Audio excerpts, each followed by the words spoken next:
to the world of trains.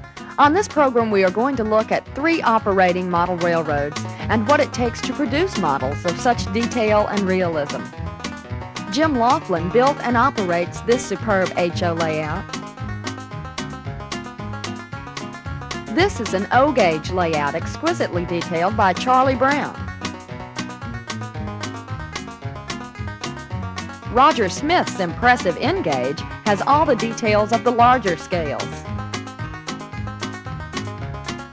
It's fun watching these miniature trains operate, but there's more to a great model railroad than meets the eye.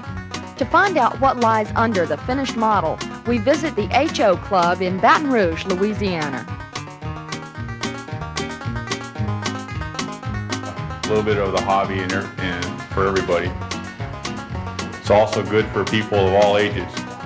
Young children get their first train set for Christmas and enjoy watching the trains run and do many different things with them. And as they get older, they want to do more things. They want to get into more complex track, bigger layouts, more complex scenery, building kits, the buildings and the bridges and the things that make it look like people really live on the railroad, and adding little figures and cars and things to make it look like people actually are trying to run the railroad, only they're in miniature.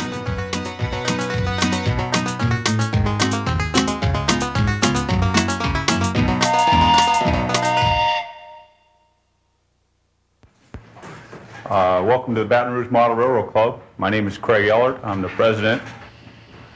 Our layout is modeled in HO scale, which is a scale of 1 to 87.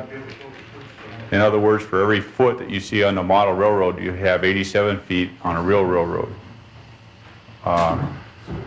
This is probably the most popular scale to model in. The other scales are O scale, which is twice the size of HO, and N scale, which is about half the size of HO. HO blends all of the being able to do all the scenery and the detail work of O scale in much less space, and allows you to operate the trains and stuff that you would be able, the lengths of trains that you would be able to operate in N scale. We want to walk through the layout a little bit. We'll show you where our bench work is, how it works, and how we constructed this layout out here.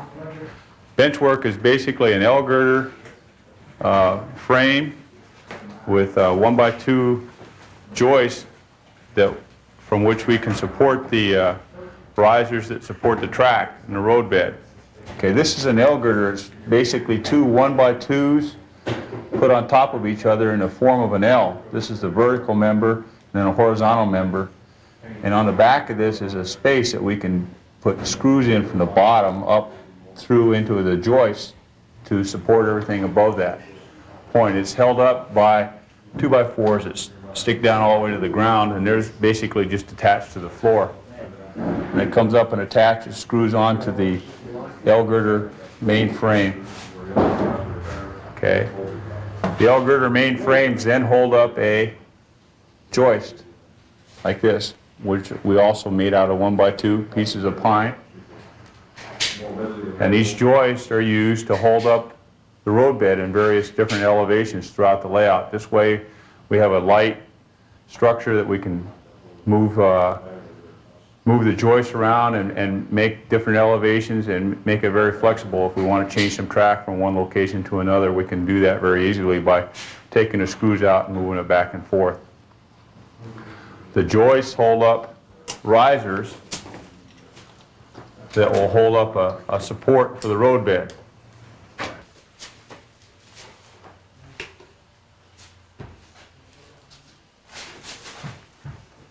The risers are screwed onto the joist, and then they hold up a cleat that is screwed into the bottom of the roadbed that holds the roadbed up. It's a very rigid structure, won't move if you bump into it. We adjust the elevation of the layout depending on where the track's going. We try to, we've drawn out a layout for the track, and the different directions of the track, we try to get some variety in how the trains operate through the area. And by changing from one elevation to another, we can add scenic relief, make it look as it would appear going up and down a mountain. And so you can see by putting the different sizes of elevations in there, we can get some vertical relief and make the train appear to go up and down hills.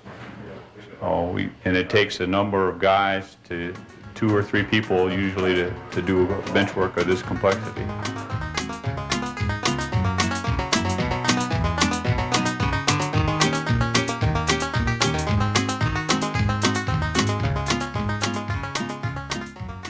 Right on schedule, the express train pulls out of Laughlin Yard as it begins the run to Childress.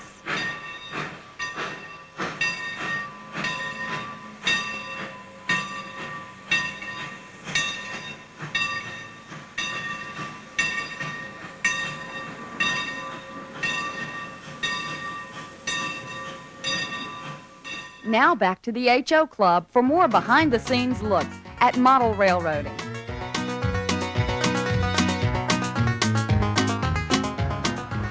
When you lay the bench work, the whole point is to design it so that it will support the layout that you want to build, and that basic shape doesn't take place until you start to put the sub-road bed down, which is a plywood that goes underneath the track.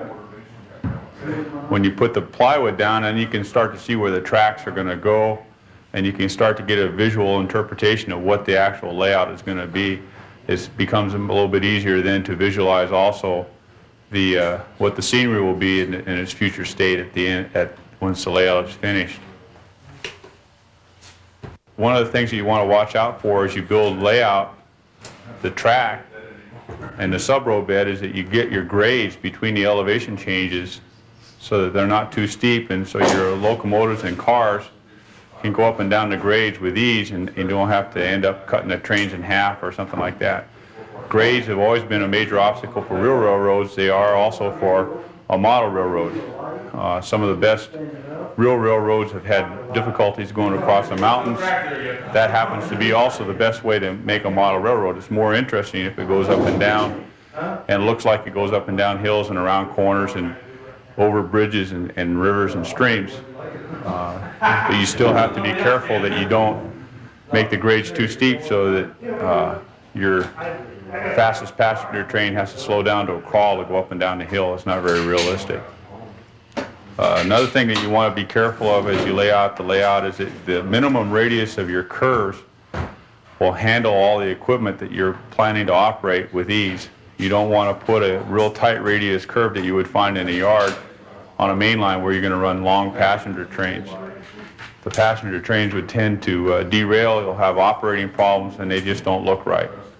So the radius out here, the minimum radius, is somewhere over 3 feet, and all of our equipment that we plan to run will look good on this layout as we walk through as we get our trains running in the future. Once your framework is built and your sub-road bed is laid down, you know where you're going to run trains to and therefore run your tracks. The next step is to go ahead and put the road bed on, which is either, like I said before, cork or pine strips that you would use for the ballast later on. Then you lay your track on top of that, be it either hand-laid track or flexible track. Laying out your yards and all your tracks, your passing tracks, wherever you're going to run trains, you go ahead and get that done.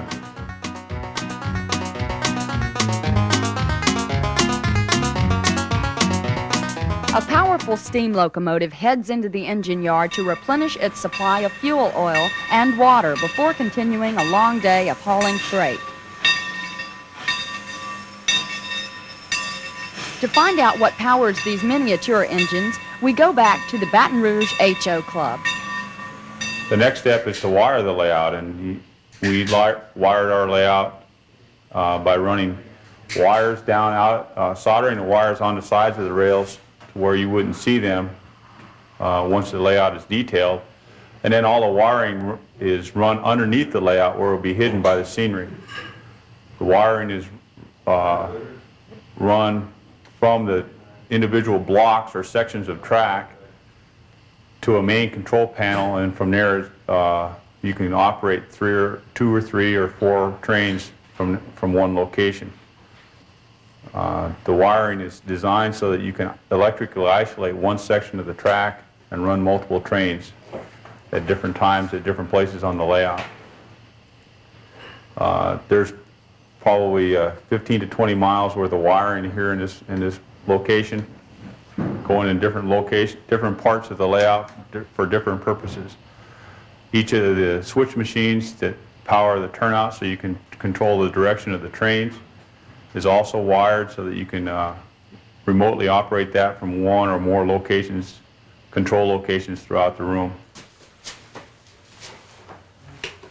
We've also lined or wired for lights to control or show the direction of the turnouts are thrown, so that we, from one location, we can tell which way the train is going to go. If we don't want it to go that way, we can then throw a switch to make it go a different direction. The most complicated wiring takes place underneath a yard, where there's a number of switch machines and a number of tracks. And it's sometimes a nightmare to get under there and figure out which way the wires are supposed to go so that you can control trains in the right direction. Another part of the wiring that's usually not very fun for people is you have to work underneath the layout, working over your head. It's a little bit uncomfortable, and it takes a lot of work to get under there and figure out which way you want to run the wires and then get it done. Most of our connections are made, other than to the track, are made with crimped on connections that we can screw to terminal blocks to allow us to change those wires if we ever need to. If we have a bad connection or we have need to reroute the power to a different location, we can do that without changing the wire up to the track.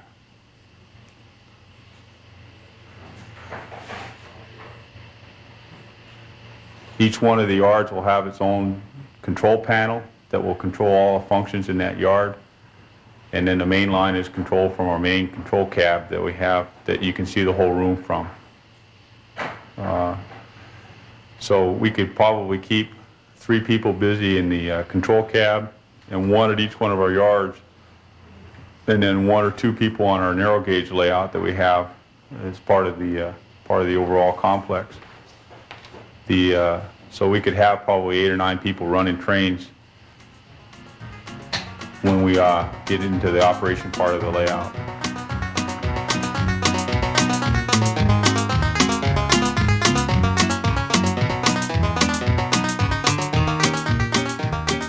A long freight train backs into Laughlin Yard, where it will be broken up.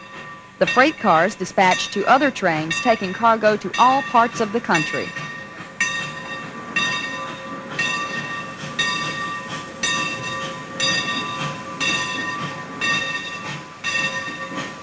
Again, back to the HO Club to see what brings a model to life.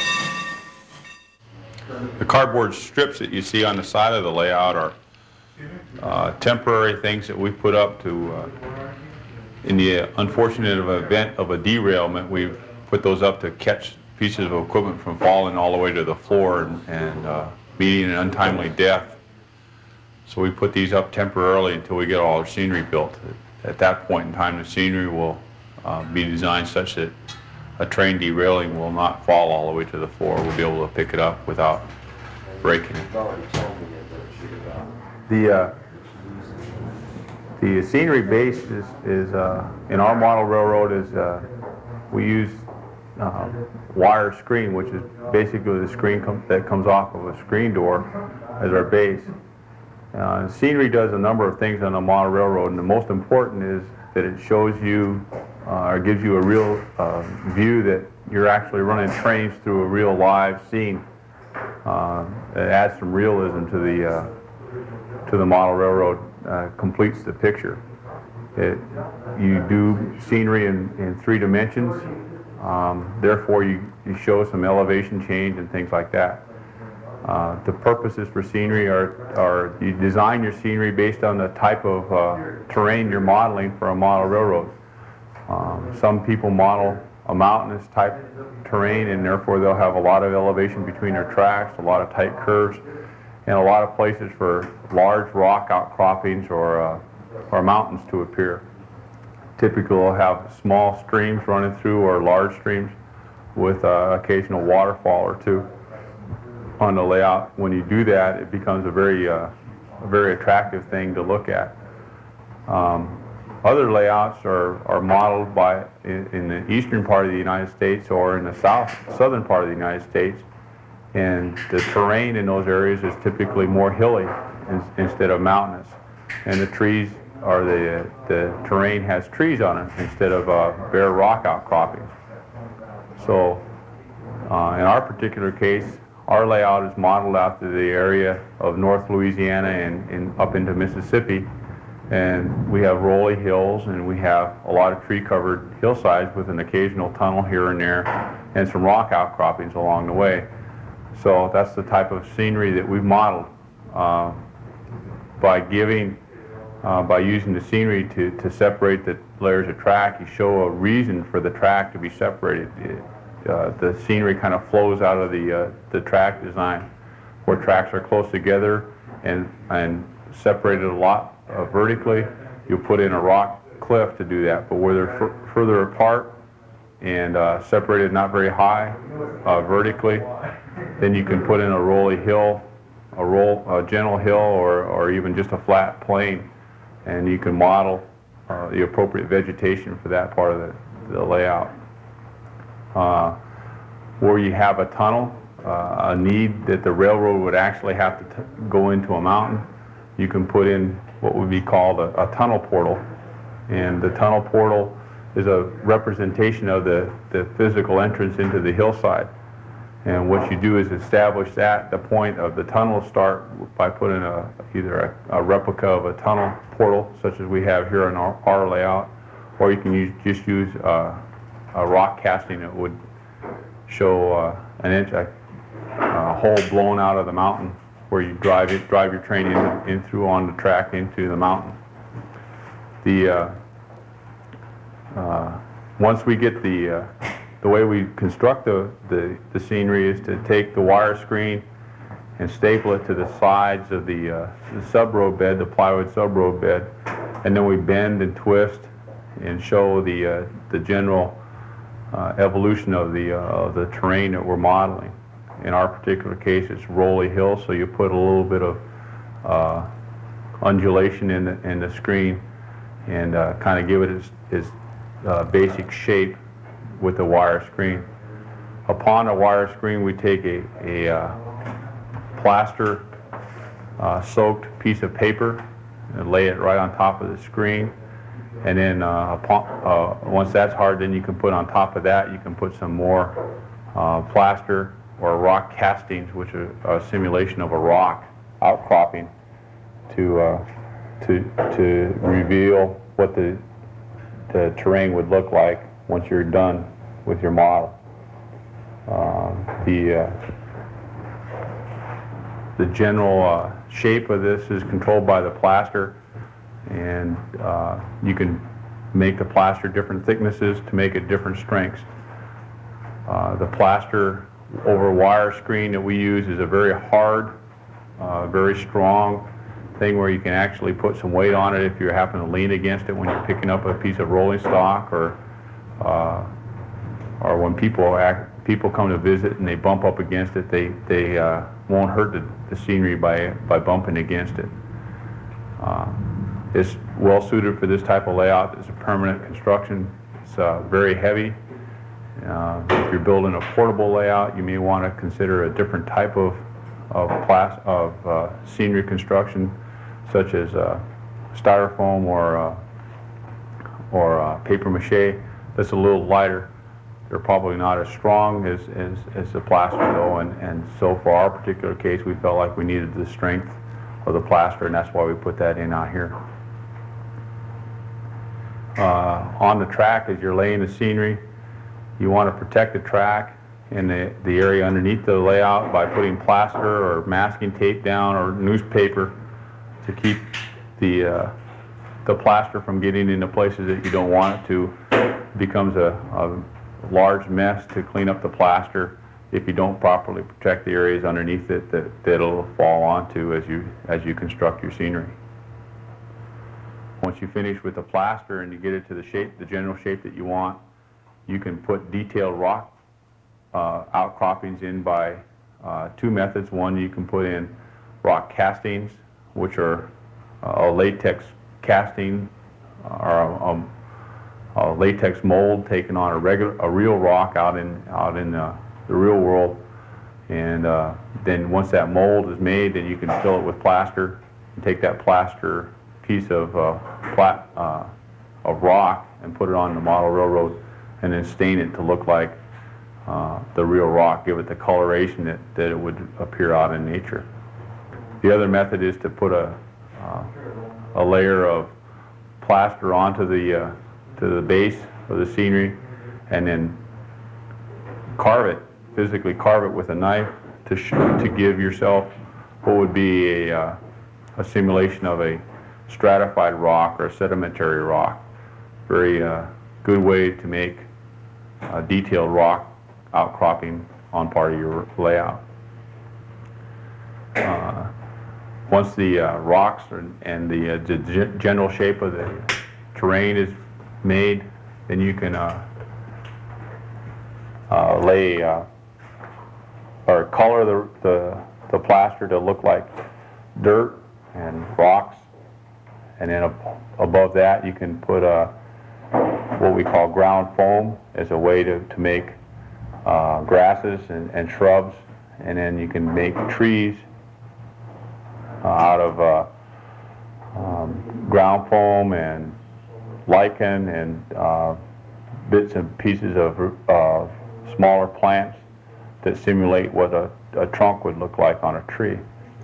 There are many ways to make trees. You can make both the deciduous trees like an oak tree, or you can make a pine tree and model them very realistically and make a very real scene on the model railroad just by putting a few small pieces of wood and plaster and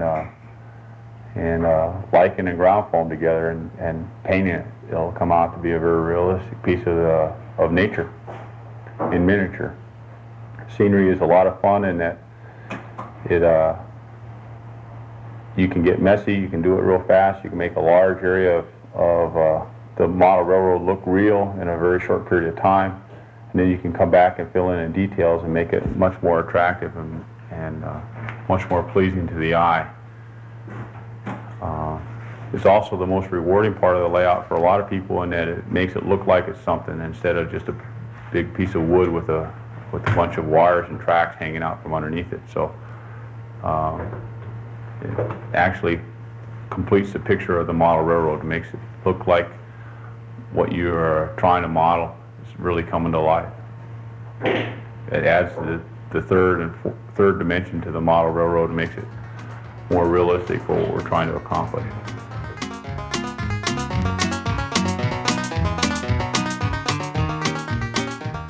Retired to the engine house, this locomotive is finished for the day. Yet another carries on. Moving freight is a 24-hour-a-day business.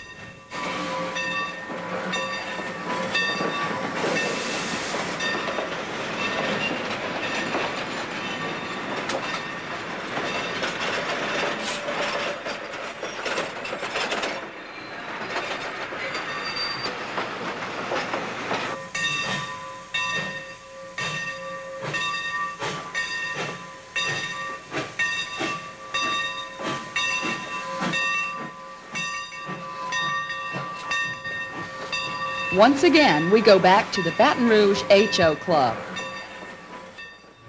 One of the fun things about building scenery is that things that are found in nature don't have a scale, in that if you look at a small plant, it takes the general shape of a large tree.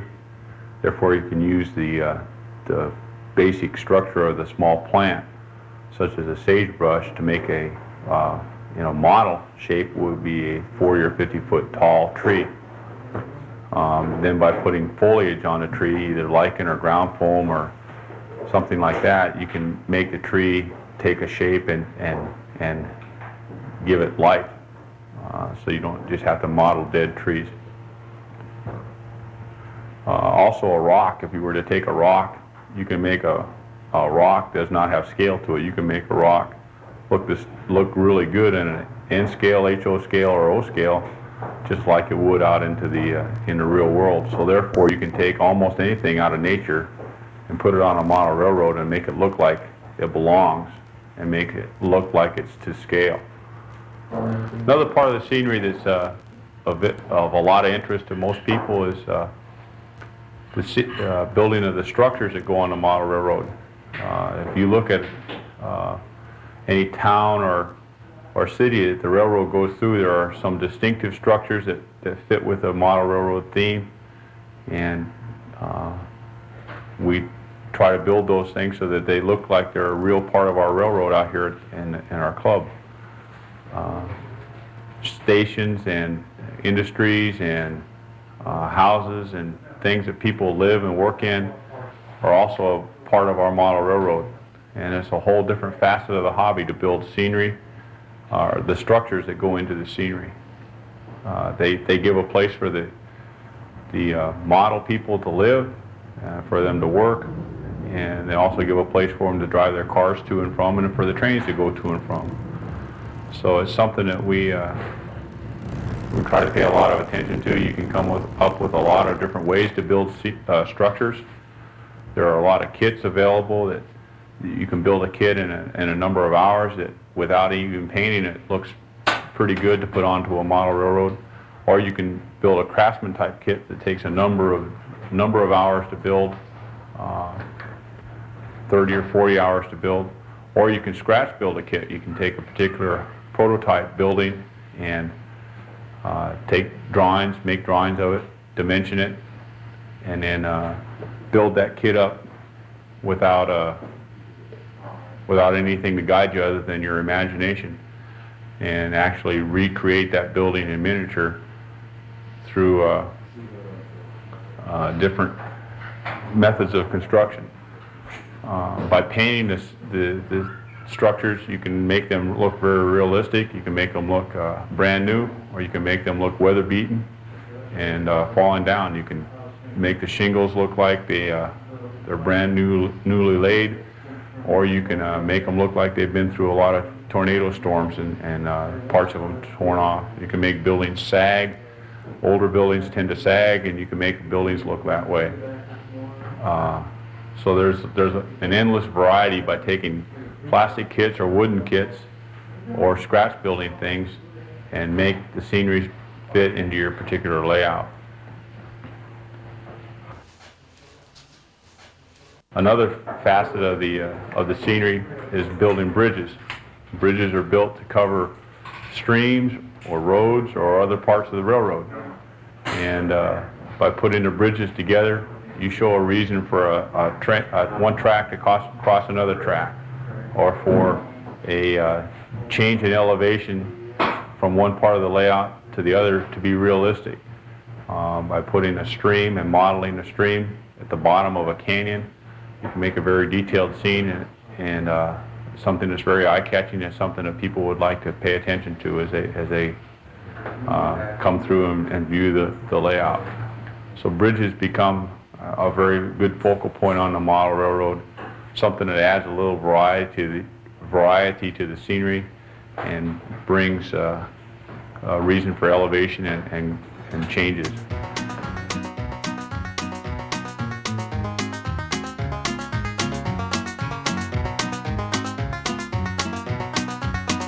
Model railroading is an activity that it is a lot of fun. It's something that people enjoy doing because there's many different things you can do. You can do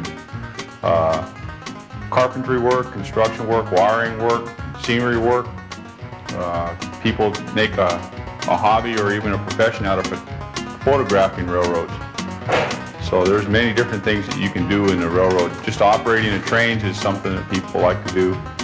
Or you can go ahead and get a layout done, get the trains running, get it fully scenic, and just enjoy watching trains run. We hope you've gotten a better understanding of what goes into and under a great model train layout. In future programs, we will get into a more detailed discussion and demonstrations of each of the different phases of building a model railroad. Model railroading is fun, and we hope you will join us in discovering this wonderful hobby.